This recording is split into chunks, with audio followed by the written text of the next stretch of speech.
శివాజీ ఈ వర్డ్ ఏంటి?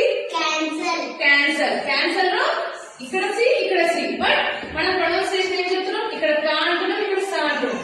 ఎందుకోసం అంటే ఇక్కడ సి ఉంది కదా, సి తర్వాత ఐ ఈ వై ఏ దగ్గర వచ్చినా ఏమని చదవాలి? సా అని చదవాలి. ఓకే, నెక్స్ట్ సి తర్వాత ఏ కానీ ఓ కానీ యూ కానీ వచ్చిందనుకో మనం ఏమని చదవాలి? కా అని. ఓకే, ఎగ్జాంపుల్ చూద్దాం. మరి సి తర్వాత